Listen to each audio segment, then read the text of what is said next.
Greetings, my fellow hunters, and welcome again. Today, make sure to put your top hats on, your deerstalker hats on, because we're going to head back to ye old London town, back in the Victorian era, as we are going to basically sleuth around to see if this anime is basically worth it. Yes, I guess you could already guess what it is by the title already. Today, we're going to be reviewing Moriarty the Patriot. So, get your magnifying glasses ready, as we're going to go on another hunt.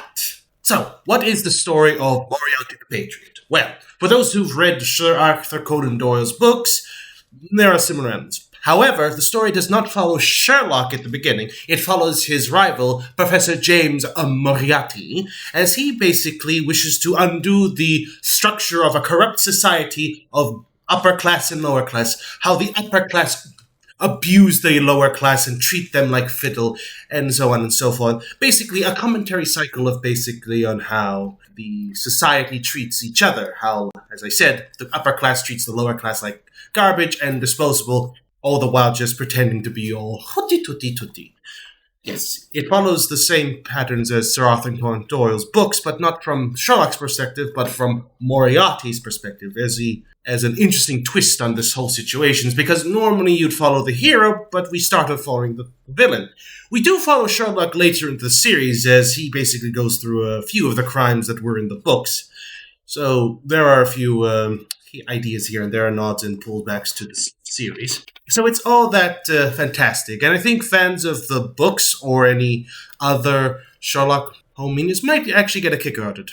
I personally enjoyed it myself with how basically intriguing it was with all the mysteries, the thriller, and also some of the action scenes were excellent. It's all fun and entertaining, and the way it deals with social issues is quite interesting, because for the case of the point, you could show that Moriarty can and is sometimes the hero in the situation, because he wishes to undo a society corrupted by corruption, by basically trying to make the upper class pay for their misdeeds to the lower class. Also entertaining. I love the great social commentary on it, as it's just simply fantastically done.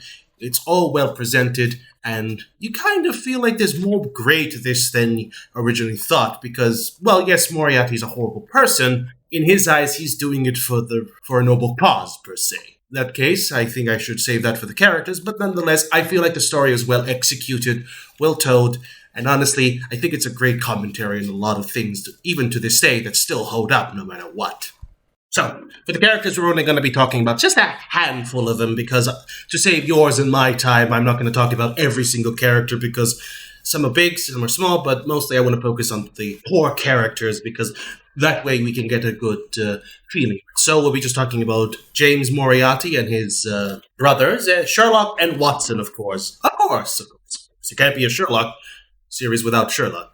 So yes, anyway, first up, William James Moriarty. First up, we have William James Moriarty, I wouldn't say protagonist of the series, more like the main antagonist of the series, who is basically the main character. I know, shocking, but anyway, I think you already know from the title, Moriarty the Patriot. Anyway, so who is William James Moriarty? Well, he is basically a professor in the day, but secretly he is the crime consultant. He basically controls the underworld, and how do I put this?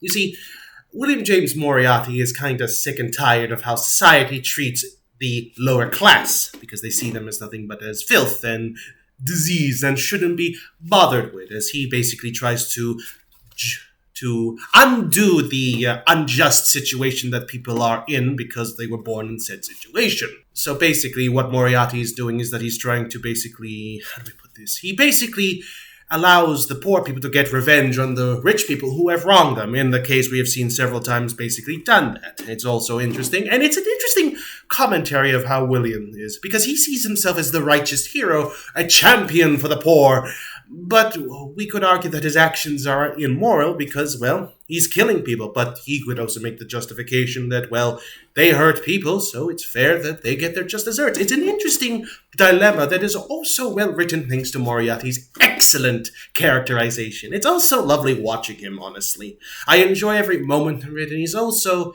entertaining to watch. And I kind of like that. As someone who's going to stick by for a majority of the series, it's a good watch to see him plot. His smooth calming exterior can really be, what's the word I'm looking for? A front to his really dangerous side, because if you cross him, bye-bye.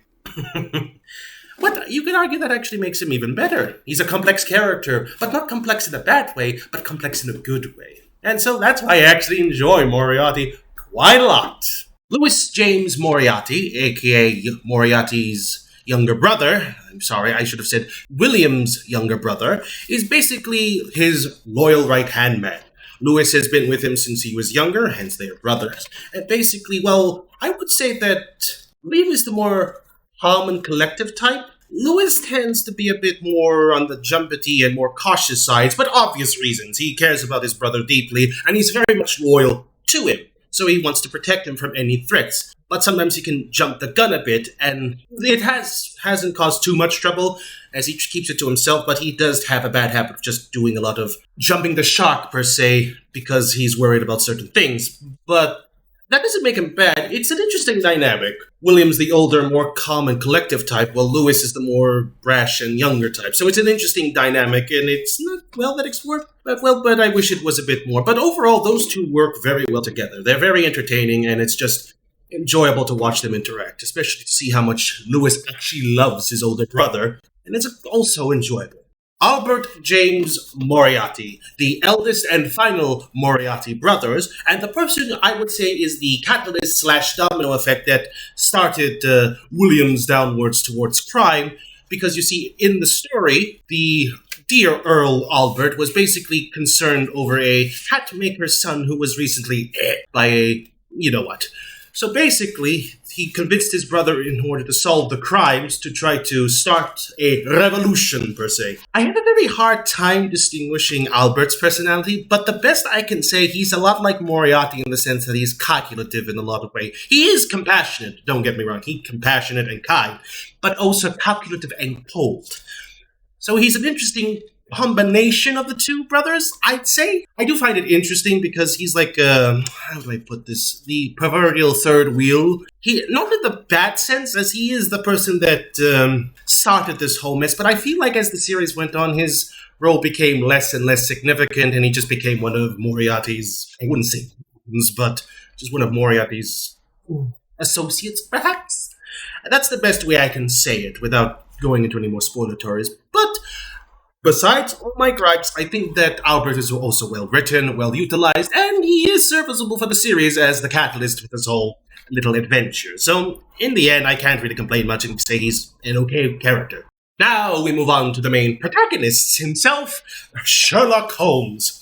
I think anybody who has basically seen Robert Downey Jr.'s or Benedict Cumberbatch's Sherlock would be very familiar. Sherlock tends to be a person who's very speculative. He's not good with social cues. He doesn't understand social things. He thinks he's basically smarter than most people. He is sometimes. But overall, Sherlock is Sherlock. I think anybody who's seen like these other twos know what I'm talking about. Sherlock is just an enigma and how to describe it as a character, and it's been great, but frustrating because I love Sherlock and how he's just basically wacky. Yeah, he's a bit silly sometimes, almost to a degree. He would do things that are basically bonkers that no other normal person would do. But he just has that air of confidence and bravado you love to see Sherlock does. He's just all that, and I love it. Well done, and I just basically explained Sherlock's character, didn't I? So I went from not knowing how to do it, then knowing how to do it. Jeez Louise, I'm a little bit embarrassed on that one. But I digress. Sherlock is basically Sherlock. Nothing more, nothing less. I can't really add upon that he's just Sherlock Holmes, ace detective. He can solve a crime by just looking at a crime scene and knows who you are just from examining your clothes. I put more into that, but frankly, I think I already did. So yeah, Sherlock Holmes, everybody. Nothing new there. Finally, we have Dr. John Watson, and for those who know of Sherlock Holmes and his books, that you should know that who Dr. John Watson is. He is basically the the anchor to Sherlock's madness. He is the someone that basically keeps Sherlock in line, so that way he doesn't do crazy stuff and basically causes more problems. Despite the fact that if he succeeds or fails, he is really in the air sometimes. But honestly, Dr. John Watson is a kind person who basically just wants to do the right thing, and he is an ex-soldier in the Afghan war at the time. So basically that's that. And, well, there's not much I can say about Watson that I don't think many people know already. Like, he's basically like the everyman to Sherlock's chaos. He's basically the guy who basically just puts things in order and basically tries to see more of a reasonable perspective. Not reasonable because Sherlock tries to see reasonable, but more of the more everyman perspective of things. While Sherlock just goes above and beyond like normal people thinking sometimes. All the time. So yeah, when it comes to Sherlock and Watson, the two are an inseparable pair. You can't have one without the other because one complements the other. Without Sherlock, Watson's just an everyman. And without Watson, Sherlock basically just loses it and doesn't know what to do in everyday situations. It's all so brilliant. And that all I can say about Watson is that, yeah, he's basically like how he's in the books or in any other medium you've seen him in. So nothing really interesting about that, honestly. My thoughts on the characters? Well, if you've seen most of the books, and minus the Moriarty brothers, since they are different enough from the books, that you would find that they have come from the pages relatively unscathed, thankfully. And all the characters that are introduced in the stories that I did not talk about are interesting and have their own unique backstories and reasons for why they are doing what they are doing. Yes, there are a few more other characters I didn't talk about, but the reason why is because they aren't as interesting as the main cast. But I will assure you, they are not boring. They're just not as interesting, in my opinion. And a lot of interesting twists and twists here and there, so you can be surprised a lot of the time. But in my humble opinion, as your humble hunter, I do think that the characters are well written and fine. So nothing to complain on that front, so moving on. So, now for the sound/music. First up, the music. What do I think of it? It's all very well done. I love the chorus in it. It's also brilliant done. The opening especially is my favorite, considering it shows the dynamic themes between Sherlock and Moriarty and all that jazz. It's also very well composed, and it does stickle in your head after a while. So it's actually pretty good and memorable. I do enjoy it quite a lot, so on that front I have nothing more to add besides it's an okay soundtrack that actually does what it does.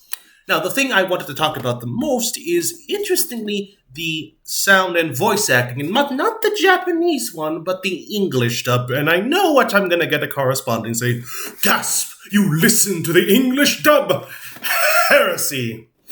And I know. Why listen to the English dub? Well, as someone who lived in England for quite a few years and pretty know a bit about it, I would say that I was interested to see how they would handle the English voice acting, because this is Victorian England, not the States, so I wonder how they would basically try with English accents.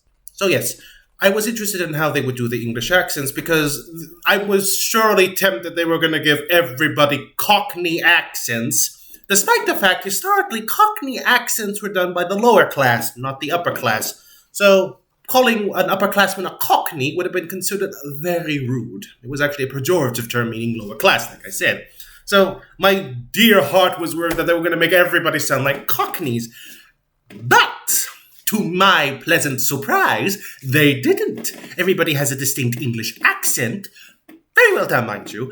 But, here's the kicker, if it was talking about the higher class, they speak more regal and more with more educated terms. But when it was the lower class that were being viewed, the English dub actually did Cockney accents, which was actually good. I have to give praise where praise is due, and this is one of the rare times where I can actually say, yep, this is pretty good for someone who lived in England and is technically English. So yes, do I think it's actually well done? It is actually well executed in the sense that, yes, they didn't just make everybody Cockneys, as I was expecting. So, thankfully, they didn't. And for that reason, I wanted to highlight it and how brilliantly well done it was on the voice acting part. Congratulations if any of the voice actors are watching this. You get a hats off to me, which is very rare for most people on my channel, because I don't take my hat off for anybody. Anyway, that's all I have to say. Very pleasant and very surprised, and I enjoy it quite a lot. As for the animation, I have to say I'm actually enjoyed it. It has an interesting dichotomy to it, and allow me to explain without sounding very pompous. So basically, what I enjoy about the animation, not that it's only smooth, but I also like the contrast of how it's visualized between the upper class and the lower class in the Victorian era. Because you see, it shows that the lower class areas are more gray and dingy and don't really have much color or life to it. Well, exact opposite when it comes to the upperclassmen, where they basically looks more bright and more. I think that if they turn up the saturation a bit, it looks very bright and contrasting. So it does an excellent job on that, showing the differences from visuals alone. And that's actually a pretty good way of showing things between the two distinctions and the two classes. Besides that, animation-wise, it's very well done. Very smooth, honestly. It has a very good, nice fluidity to it that you can appreciate if you on repeat views. It doesn't look stiff at all, and I really enjoy it, especially at the distinct character designs of each of the characters. Going back to how it looks with the character designs, about the contrast, it looks fantastic. It's like, how do I put this? Again, the lower class look more dingy, while the upper class look more bright, which I kind of think you would expect from a series that is basically set during the Victorian eras, but I digress. Overall, my thoughts on the animation, that it's smooth, enjoyable, bright, and contrasting with the dark, gray and gloomy, and it's also fine. It's well animated. I can't find any nitpicks about it, which is always the crutch in these things, but I digress. Anyway, I think I've splurged along this series anymore. Let's get on to my final thoughts, shall we? So, now here is the million blood echo question that all of you are wondering. Is Moriarty the Patriot worth watching? For those who skipped up on to this point and wondering in my opinion, yes, it is worth watching. I'm not going to lie, I'm going to tell you this story, that I was actually interested in the series when it was announced a few years ago, but I couldn't watch it because it wasn't available where I was. Also, the fact I also forgot about it until it popped up on my feeds again. Basically, I saw it and thought, hey, didn't I want to watch that when it first came out? So then I gave it a watch. I forgot about it, and then I gave it a watch again, because my friend said I would recommend it, so I sat down, clenched my teeth, and watched it, and hold up below, it is actually fantastically done. Moriarty the Patriot is actually one of those series that basically just takes the aesthetic of Victorian-era London, and basically gives it a nice, I wouldn't say fresh coat of paint, but an interesting look into it, and delves into a situation that's rarely touched upon, if ever, about the class inequality of such the era, of basically the upper class living in luxury and the lower class living in absolute detestatory. A lovely contrast that I really wish more series would tackle, but you know how it's a taboo subject these days. But I digress again. Well, I would say give it a watch. If you're into these sorts of things, crime dramas, if you read the books, there's enough twists and turns that will actually throw you off. If you're not interested in this sort of thing, you can go somewhere else because I don't know what's wrong with you. Anyway, thank you, my hunters, for watching this. I hope you enjoyed it. If you do, links down below to my Patreon if you want to support me. Twitter and Discord down below as usual. I appreciate you for watching up to this point. And as I always say, may the good blood guide your way.